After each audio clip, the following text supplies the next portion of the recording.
This song goes out to my new best pal, PayPal. Now that I get 5% cash back with my PayPal debit card every month on the category I choose, my PayPal and I, we're going everywhere together because I want to pay with you everywhere.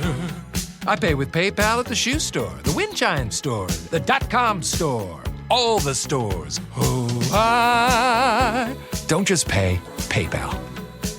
Terms apply. See PayPal app. This card is issued by the Bancorp Bank N.A. pursuant to license by MasterCard International, Inc. Hey, it's Will Friedle. And Sabrina Bryan. And we're the hosts of the new podcast, Magical Rewind. You may know us from some of your favorite childhood TV movies like My Date with the President's Daughter and the Cheetah Girls movies. Together, we're sitting down to watch all the movies you grew up with and chat with some of your favorite stars and crew that made these iconic movies happen. So kick back, grab your popcorn, and join us. Listen to Magical Rewind on the iHeartRadio app, Apple Podcasts, or wherever you get your podcasts. Brought to you by State Farm. Like a good neighbor, State Farm is there. How did you think the line held up yesterday? What did you like about your group? What did you see maybe that can be improved a bit? There's a lot to like from what we put out there first game, but definitely a lot more that we could do better. I think we did a decent job in pass protection, and I think a big part for us with us being such a veteran offensive line is being able to establish the run game early. So the guys back there and the coaching staff feels more comfortable in being able to call those run plays early on in the game where we can get moving and start stacking plays and putting our offense into a groove. And for whatever reason, I don't think we were able to kind of establish our run game early and kind of got into the more drop back part of the game. And, but a lot of like from where we were. We're by no means a finished product. We still have a lot to go. And that's why we're here. It's a Monday and building towards next week now.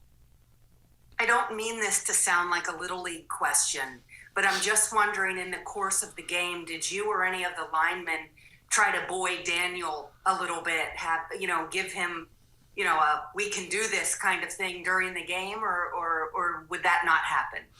Yeah, you try to do that with everybody you have. Daniel's as well going to all the areas on the benches, giving fist bumps, trying to keep everybody in the game. And going into halftime, felt like we put ourselves in good positions to get down the field, but it just was not working for us in that moment. And going to the locker room, trying to regroup, I felt like we had a good game plan coming out of halftime, and I felt like we were able to move the ball downfield, but it was just getting to that point in the game where it was now or never, and we were trying to have a couple third and long conversions, a couple fourth and long conversions inside the red zone, and trying to do as much as we can to get touchdowns and put points on the board. But sometimes it just doesn't work out in your favor, and we'll get those things corrected. And everybody here is rallying around Daniel. We've been seeing him this whole offseason. He's been here this whole time. He's been working really hard. He's in all the meetings with Shea, with Coach Daves. He's in there. He's grinding. He's in the weight room, and he's going to get this thing right. And I know it, and I think we all trust and believe that he will. I could ask you 4 more. I'm not going to do that, Jon. Thank you so much for your time today. Thank you. Tom Canavan. Hey, Jon. How you doing? I'm doing well. How are you? Good. Obviously, it was the kind of game that nobody was happy with. How important does that make this game coming up? Yeah, in the NFL, pretty much every game is important, especially when you're going to go play a division opponent like we're about to in the Commanders. These games really count double. Going in there, you play these guys twice a year. So going on the road against a good Commanders team in a kind of hostile environment early on in the season, after we kind of have some bad taste in our mouth from performance that we put out there against the Vikings, this game is going to be critical. I think it's going to be more critical for our confidence as a team and being able to build that and let everybody know that we are a good team. And I think we were able to prove that in training camp. We had some great training camp practices and some great scrimmages as well. And I think that the preseason games were also really inspiring as well. So it's just going to take time to build this thing and build the confidence of this team going down there to Washington. The other question I had is, how important is it to stay out of second and third long situations? Because that seemed to put you in the hole yesterday. Definitely. There's really no offense that's going to work if, you can't get any yards on first down and you're sitting in second and long. The playbook shrinks to, really, really small, and you don't have many options. And once you're in second and long, defense knows it's either going to be A or B. And then once you get a third and long, defense knows that it's going to be a pass. So being able to be efficient on first down and, stacking plays and moving the ball downfield and stacking drives and stringing them back to back and playing complementary football across the board. And all three phases works in that as well. And that's something, first game of the season, wish we could have done better on. And I know everybody's going to be working really hard to improve that. Paul Schwartz. Hey, John. Hey. You mentioned earlier about playing this week in a kind of a hostile environment. Your first Giants game was in some ways kind of in a hostile environment from the very first series when you guys had the ball. You heard from the fans. You come from Green Bay. Lambeau Field, I think, was more supportive of the home team usually by and large. What did you take out of that from yesterday?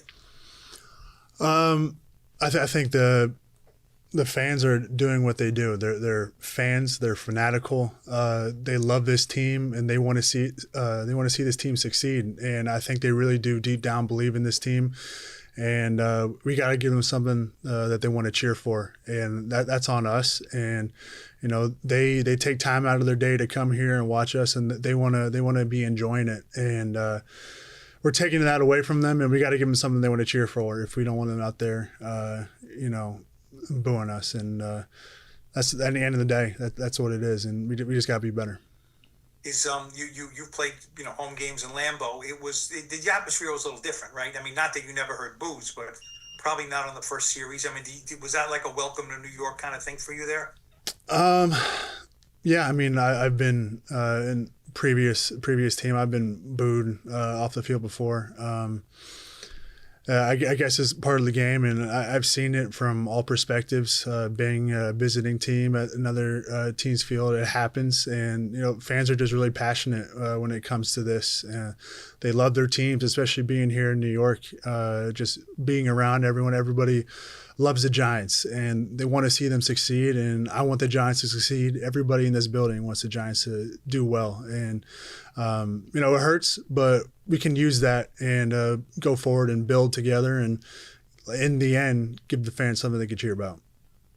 Thanks, John. Yeah. Last one, Ryan Dunleavy. John, I've actually got two. I know before you were here, you've probably seen it on film. One thing that worked really well for this offense and for Daniel was design quarterback runs, whether they're RPOs or just the ones where he snaps the ball and rolls out and, it's a designed run. Why do you think that those didn't work? Did it feel like the Vikings almost were playing for those, like almost expecting those? I don't necessarily think the Vikings were expecting those. They could have been. I think we called not even a handful of direct quarterback runs. I think we had a chance to score on one down with, I think, inside the 10-yard line, and just one missed block here, and it kind of changes everything. And I feel like we had another third down. We didn't get a couple mental errors on that play, and I think it would have hit big. And just one guy out of position kind of throws the whole play off. And but I think Daniel had some great plays holding the ball back there and doesn't see anything downfield, and he was able to scramble for a critical first down early on in the game and got out of the pocket again in the third or fourth quarter and getting some positive yards. So, I mean, he's a threat with his feet, being able to create plays out on the outside, and we got to make him feel comfortable being in that pocket, delivering that ball, because that's what really matters in this offense. He's playing with 3 new starters up front. Does it take a quarterback and an offensive line a while to feel each other out in a game circumstance? And I'm asking you this because obviously you played with Aaron Rodgers, and then last year you played with a new quarterback. So did it take Jordan a while, and do you expect it to take Daniel a while? Because it seemed like he was abandoning clean pockets quickly, which he's had to do in the past when he had other offensive lines that, didn't hold up. Definitely. From my experience last year playing in Green Bay, we started out not really how we wanted. We were 2-5, 2-6, and kind of same thing. New line, new quarterback. Everybody's still trying to, like you said, feel each other out in the game situations. And I think at times we held up really good in protection, but outside of that, there's some other times where there's a lot of leakage in there, and had a couple quarterback hits. And I had one, maybe two, and I know some other guys had, and we take ownership for that up front. And we got to be better because, like I said, we're a veteran offensive line. We're going to be the heartbeat of this team, and to go forward, we got to keep number 8 back there clean and comfortable in that pocket so we can deliver that ball and open up holes for whoever's running it as well.